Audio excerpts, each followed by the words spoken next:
All right. Well, good morning, good afternoon, depending on what time zone you're watching On the Fly with Kai in. We come to you every Thursday, and I'm so excited because On the Fly is really about bringing you some tips, tricks, and hacks for entrepreneurs. And I bring to you people from my tribe that I actually know, that I've actually either done business with or worked closely with. And we talk about things that can help you as a budding entrepreneur, somebody who's been an entrepreneur, and today I'm really excited to have this episode and spend a little time with Vera. And Vera, she really is going to share her story of coming to the United States from the Philippines and living the American dream as a successful entrepreneur. I mean, for 20 years, working in the financial profession, and now has her sights set on some travel and has added that into it. But she's also, of course, her favorite role is a mother, a wife. She volunteers. She's an author and she's an incredible networker, which is really how I met her.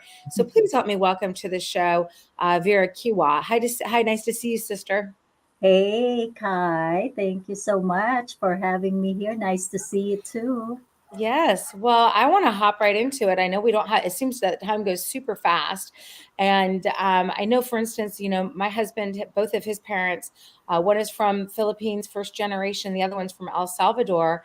I love that story of how people got to the United States and some of the sacrifices they had to make to get here. So tell us about how you ended up from the Philippines here. How old were you and how was that journey? Oh, wow. I believe, about 20 years old, and I never even imagined, I'd be settling in the United States. I mean, I dreamt of visiting, coming back home, and living my life over there. But it's interesting because it all started when I decided to avoid PE, right? Physical education class. When I was in college, during after PE, after you're like sweating and everything, there's no locker room where you could shower or anything like that. And I heard from one of my good friends, she said, "Hey, did you know that if you join the choir, you get exempted from PE?" So that's how I ended up. We auditioned, and then luckily got in. And then next thing you know, a few years after, our university choir got invited here in the United States. We had two tours, and then the rest is history. And yeah, How do you next, go from choir visiting to living here, though? That's a big leap. yes, Like, I yeah, don't I go to vacation to Mexico doesn't mean I moved. You know what I mean? right, right. Yeah, well, on our second tour, my husband and his family were a host family for two of our choir guys, and then that's where we met. And So next so he thing, was he was living in the United States. He was your host family, the son of your host family or something, and then you fell in love and ended up staying. Is that correct? yes, yeah, and that was like very interesting to me because at that time I was so focused with my studies, right? I said, I'm going to graduate college, I'm going to do this and that. But everything just kind of was swept away. I Swept fell off your in love. feet more like, right? Say that again. Swept off your feet more like. Yes, yes, and yeah, we're approaching 31 years now, and all my success, in life and in business. Of course, my husband is a big, big part of it, and I'm so thankful for him. Wow. So you gave up this whole, I know your dad's still over in the Philippines, so you gave up everything for love, moved to the United States when you were 20. Wow, that takes a lot of chutzpah. I'm always so incredibly impressed with that, for sure, for And sure. I never expected it on myself, Kai. I was like not the one who would just fall in love and, like leave everything behind. It was scary. It was scary. And sometimes it's easier, don't you think, to take some risks when we're younger? I mean, we don't have as much overhead and baggage, literal and figuratively. So, if you're going to make a big change like that, sometimes it's easier to do it then.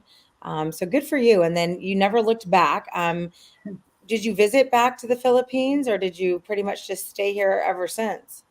Oh, yes, we visited several times, and some of our family. were able to visit us here too. Good. Now, I read this statistic in preparation for this interview because I'm always intrigued about how, immigrants actually end up being 26% of the entrepreneurs in the United States, yet people that are first generation to the United States only make up 13% of the population. So there is a vast difference between, people who are immigrating to the country and then who are being entrepreneurs. And that is a really interesting, it's always interested me because it seems like people in the United States, we live in the land of the free where people are dying to come here, yet we're not taking advantage of unlimited income potential and all the things that are the promise of freedom and liberty and all that good stuff. So tell me, why do you think that you migrated towards being an entrepreneur? Because I know you had a job for a really long time, but why was that always on the back of your mind? Because I know that entrepreneurship is it provides hope and opportunity for people. And my mom, she only reached up to third grade, but she was able to provide, and my dad, right, for our family. And we're like middle income or maybe on the poor side in our country. So the value of just having a better life and having that big dream is, I think, ingrained in our hearts and our minds. And I saw that, even with for someone who didn't finish any education, entrepreneurship provides the hope and the opportunity. And you can be all you want to be and be able to help as much as you can. Because when you have so much, you can give so much and even more. So you're saying in the United States it is. So if you were an entrepreneur back at home in the Philippines, you would not have the same opportunity for unlimited income and things like that, correct? They have a different system and Yeah. methodology there. Yeah, I believe that now it's changing. This type of entrepreneurship is becoming an opportunity there too. But during when I started, yeah, it's different. It's not gonna be as you know like open opportunity like this. And because of the, I guess, the type of life that we experienced in the Philippines compared to what we can be and what we can have, everything can be handed to you here in the United States, and you can be who you want to be if you just apply yourself and just have that will and determination to do it. Yeah, it seems like we talked about this a little bit before the show started that a lot of people that are born here, and I said, is it that they're lazy? I mean, what do you think that is? I mean, I'm a total go-getter and I'm from here, but the disproportionate number of people that come that aren't from here are much more go-getters. What do you think that's about, just out of curiosity? I think it's not the laziness, it's just because they're so used to it. They have so much abundance here, But for me, growing up, there were so many things I didn't have, Kai. And, I could just remember the environment where I grew up. It's making me a little bit emotional. I'm sorry. But, you know, you just have a different sense of appreciation from where you've been to where you can be now. And furthermore, where you can go in the future. You just have a deeper sense of gratitude I for love it. what you have here. I'm so sorry. No, this is exactly, I'm a good interviewer, right? I mean, Yes, you are. so this is where, the real stuff is happening. And I'm sure that's why when you took a job in customer service and all this good stuff where you always had a side hustle in financial services. So tell us about that journey. And I know recently, as early as 2019, you kicked your job to the curb, but you had a job for a long time. So talk about that to people who are thinking it's you have to be a job or you have to be an entrepreneur. It's an and you can do both. Speak to that because it's risky going all in too early.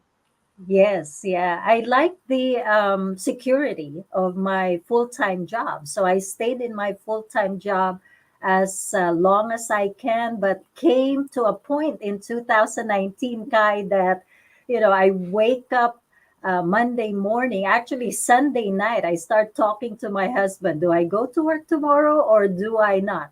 And that's not a good position to be at. And finally, in 2019, when I felt ready, and it's up to the person, right? It's up to you when you feel you're ready, you have your um, emergency fund, on the background, and then you have the support of everyone around you. Or sometimes maybe you don't have the support of everyone, but it's in you. When you know you're ready, then you take the leap and you just follow that with your confidence and faith that this is gonna work. I will make it work no matter what, however many stumbles and falls and mistakes and failures. Just get back up and keep on doing it. And that's what I said in 2019. I'm not going to be imprisoned anymore. I mean, the people I work with, they were really nice. And I love the way that they serve our community, because I work for the detectives division at the county.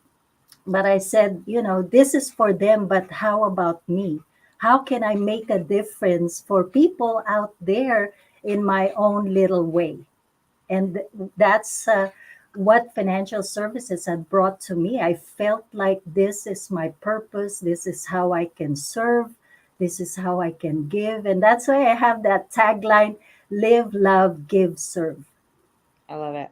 So, what about like I know people that are struggling, maybe they're doing real estate at night and weekends and they're married and I know your kids are now older. But when you were doing both for you said you were part-time for almost 20 years, right? Working alongside your full-time career, but you had little kids, you were married, you had all kinds of responsibilities. How did you make that all work? Like talk to somebody right now that's got kids that doesn't like their job and thinking about doing something on the side. Mhm. How'd you make it all work? Give them some tips. Yes, I was so blessed because I have family who supported me, and but the thing is, it's really just setting up your time, knowing when you're at your regular job and you fulfill your duties there as you need to fulfill it. And then when you have your breaks or lunch times, now you put on your hat entrepreneur and say, okay, I'm grinding. I know it's by lunchtime, I know it's after work time, but these are the times that I can build and grow my business. So I'll take all that time. It's really having the support and just managing your time. And I believe that it's also improving yourself, because we always beat up ourselves that no, I can't do this, I can't do this, this is hard. But if you just open up to yourself that you can do this, you allow yourself to really um, bring that strength in you and be able to accomplish, whether in business or personal life, what you want to accomplish. Yeah, no, I think so. You mean support, meaning you had some family members that could take care of the children when you had to do maybe a meeting or something. Was that what you mean by support? Yes, yes. Yeah, that's I sweet. had actually my in laws lived with us for a considerable time. So it helped me a lot with, like, especially cooking, right? So it's nice to have family, but if you don't have that, like right now, they're no longer here, we still make it work. We take turns cooking, taking care, cleaning the house and all that. So it's just a matter of really managing your time and putting everything in priority and following up with your tasks. Yeah, no, I hear you. That's great. Great advice. So, grind in the spots where you can and then get some support and work on yourself. What about like I know, so for instance, my husband is not involved in my business either. But he's a big supporter. So how does that work with the dynamics with you and a spouse? So some people are struggling maybe with a spouse right now that I would love for him to be in my business. I don't require it. I don't go to work with him. He doesn't need to go to work with me. It does require that he's a cheerleader, right? Yeah. And he does do the sound at a lot of our events, so he'll come and DJ. But how did you work through that? Talk to folks who are trying to muddle through with a spouse.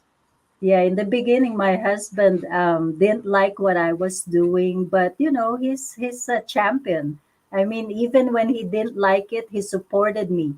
And there came a time that he even joined me in the business, and even both my sons were working with me. However, for some people, it's really not for them, and we just need to accept that. I learned to accept that this is the place for me, but they have their eyes and hearts set on something else, and I respect it. So yeah, he helped me out eventually. Now, you're like what you said, he is a cheerleader, right? And he keeps me on point, and he brings me back. Like he tells me the truth. Oh, you're losing so much time. You're focusing too much on your business and not giving us enough time. So him just being my accountability partner, and same with my sons. It's helped me to really just be open, I guess, for others. If you have a spouse, and they are really not into your business, just show them. And when you start bringing in the the moolah, right, they will eventually support you. It's not all about the money, but when they see that you really have your heart into what you're doing, eventually they will say, you know what? Okay, I'll support you, even though, it's not for me, but I will support you. Well, Eventually, that's how it went. and 20 years later, you've proved that you were right. I mean, he's still got a job, right? So you've still got his benefits, which is nice, correct? Yes, and I told him, I'm gonna work even harder this year and beyond, because he's set his eyes for retirement in 5 years. But if I could make it happen for him and help him speed that up in maybe 2 years or three, that would be a big accomplishment, and achievement for us together. So I know you're looking to get an RV and travel. How's he going to do that with his job? Are you going to have to wait 5 years till he retires, or? Well, one of the blessings of the pandemic is, a lot of people work from home now. Yeah. And he has that permission from his work. He's been working from home. He's been so much happier. He actually works more Sure. than he used to at the desk, right, at his office. But now we'll be able to do it because he works from home. I can do my business through Zoom, and really everything is online now. So yeah, we can pretty much get that RV one of these days and just travel and enjoy every moment, live life, and experience, every state that we visit and every country. Yeah. So it sounds like you're always been a goal setter and always looking for another mountain to climb. Does that make you unusual, or do you find that most of the people you surround yourself are like that? Maybe it's unusual, but again, I mean, this is what is for me. So, however, other people may think of me, as long as I know I am doing good for me, my family, and others, and I'm touching lives and helping them out in my own little way, I will push through. And hopefully, I get to touch many people's lives in my simple own ways. No, you're making a big impact. And especially if you take your show on the road, you're going to inspire a lot of other people. So that's awesome. Well, you also mentioned that you're really into like a book club. And I have a book club. I'm a voracious reader. I love personal development. I'm constantly going to classes. I'm a total nut job. I love studying. So tell us about, your book club. And you said there were some shifts that happened for you. What was the book that you read that did that for you? Maybe you can help somebody else. Oh, yes. Yeah, I started a book club, I believe, maybe in 2019. The first book on consciousness, awareness, and being, just being I am, right, that I encountered is Michael Singer's book, The Untethered Soul. And Yeah. it really opened it up for me. I am a believer, and it kind of challenged my faith, right? But I welcomed it, and I just questioned and really delved into the book and the journey of uh, just realizing that, we everything we need is within us, and we just need to be present every single second. But that's so hard to do, and that's why this book club is helping me through that, just opening up the being in me and realizing that being present and uh, just staying in the essence of our being. What is the essence of our being? It's joy, peace, love. Who doesn't want all those things, right? And these are the things that I'm learning. And I believe that it's opened up more love in me. I feel like I have more love to give to people. I feel like I'm less judgmental to people. I feel like I have a more open communication with my sons, right? Before I would like kind of shut down and not hear them out, but now I'm able to just be open and welcome what they have to say. And one of the biggest things that it helped me in this book club journey, Kai, when my mother passed away in 2013, oh my gosh, my life just turned upside down. I suffered anxiety, depression, panic attack, right? And that was not a good place to be in. But because of my faith and my journey, the book club, all the things that I'm learning here, I learned that suffering is optional, right? We Absolutely. don't have to be in pain and in sorrow and suffering all the time. It's really up to us. Do you wish to dwell on that, or do you want to experience joy, peace, love? Those books are helping me. And right now we are actually reading Muji, Vaster Than the Sky. And I've also read about Byron Katie, Loving What Is. She has like the turnaround there for people who are seeking. You just want to enjoy yourself and get to know yourself and be in the present moment. Oh gosh, there's so many books out there that can help. So I put some of them in the chat that I couldn't understand what the other one was, the emoji one, but they're archived in there. So for those of you watching on YouTube, you can definitely at least see that right there too. So Yes. I appreciate that. I started a book club too. I've always read books. Ours are all business books. They're not really very spiritual, but like we just read Virtual Selling, and been very, very helpful. I really appreciate you saying that. I know, for instance, like now you're looking back, and you were pretty conservative when you decided to leave your career. Is there anything in your 20 years working part time, last few working full time with your entrepreneurial venture? Is there anything that you would have done differently? Like if you could go back and do something over again, is there anything you would have done differently?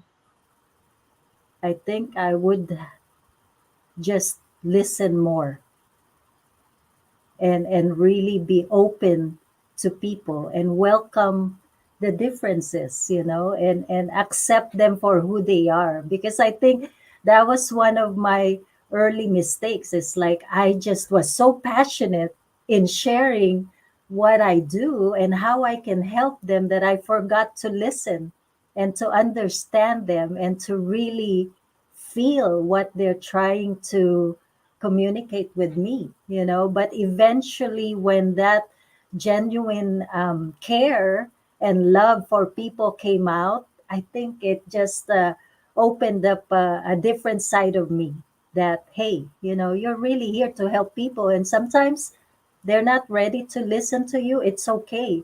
You're there to listen to them. You're there to understand them and to accept them for who they are. So would you say then that maybe you were kind of a pushy salesperson back then because you had your agenda and you were excited about what you were doing? Is that what I'm hearing you say? I believe that could be, maybe not all the time, because I really try to be respectful with others. But yes, there were instances that I could admit I was pushy. So I think if I could change something, it's really just about showing people that I care about them. And, sometimes it's not the right time for them. So I just need to follow up when they're ready. I'm really glad you said that because I think that we need to give people a little bit of grace. I see people, especially when they're new in their careers, um, and maybe they need to eat. You know what I mean? Like there's something about eating that is important. And so I try to give people grace like that. But it is, you can identify it pretty easily in other people. So that's nice that you can identify that in your old self and figure out, how to pivot. What made you change? What made you decide to be different and show up different in your business? Like, how did you notice that? Because that's kind of a scotoma. Some people that don't see that ever, right? And Right. it's like, oh, when they show up at the chamber event, you're like, oh, Lord have mercy, that's so and so. So, how did you see it? Who told you? How did you come to the aha that that's something you need to work on? I believe it's part of it, or big part of it is my book club. Whatever Mhm. I have been learning from those books, it's really magnified a lot of things for me, and has given me a different perspective. You know, it's not just about me, not just my perspective. And that's why we're in service, right? I am in the business to serve others and to give value to them. So I think that's what really is the big thing that Yeah. happened. That's the aha right there, is the journey of the book club. And it's not just on the business side. That's what I like about it. It's the entire me, not just that business Vera side, or that Vera singing side. It's the entire me. Yeah, no, I agree. I think the moment you stop growing, you're either growing or you're dying. And I love it that you're growing and working on yourself because it's been said, especially Jim Rohn, says you work harder on yourself than you do on your business and everything will work out. So you epitomize that. Well, congratulations. And if people wanted to continue the conversation with you, find out more about what you do and wanted to engage with you, how would they reach out? Is it email, phone number? How would you like them to contact you? They could just check my LinkedIn profile, and yeah, my email and phone number is there, and that's where they can reach out to me. Great. And do you have any final comments that you said, man, I wish I could just add this one last thing? Is there any final comments that you want to share with folks that are starting a journey, maybe in the middle of it or at the end of it? I can just say that if you have the heart to serve, the desire to change, and the faith that sees the unseen, you can win. Got it. I love it. That's fantastic. And for those of you who are, watching this and whatnot, I'm going to go ahead and put your link tree, your information into the chat here about that. So let me see if I can find it real quickly. And if I can't, it is what it is. Um, Sorry, I'm trying to find it. All right. Do you have it real quick? You want to throw it in the comments so people can see it? Oh, I can put it on there. Sure. Actually, I got it right here. I found it. Let me just go ahead Okay, and do it great. real quick. My apologies. All right. So we're going to go ahead and throw that on the thing right there. So you Yes. can reach her at LinkedIn, Vera Q Business Angel. There's her LinkedIn if you want to reach out to her or learn more, have more of a conversation with her. Well, thank you so much for being on the show. You were amazing, and I just appreciate your transparency and your vulnerability. It's charming and endearing, and that's why we love you. So you're awesome. Thank For everybody else, I want to thank you for watching the show, on replay and on live. We're here if you want to watch us live, which we prefer, so then you can put your comments in the chat and communicate with us. We're here on Thursdays at 10 a.m. Pacific time, all time zones in between. And if you're catching us on the replay on YouTube or on Facebook, we appreciate you being here. And with that, we'll see you next week for more tips and tricks and hacks from entrepreneurs. Take care, take charge. We'll see you over the top. Bye, Vera. Bye, everybody.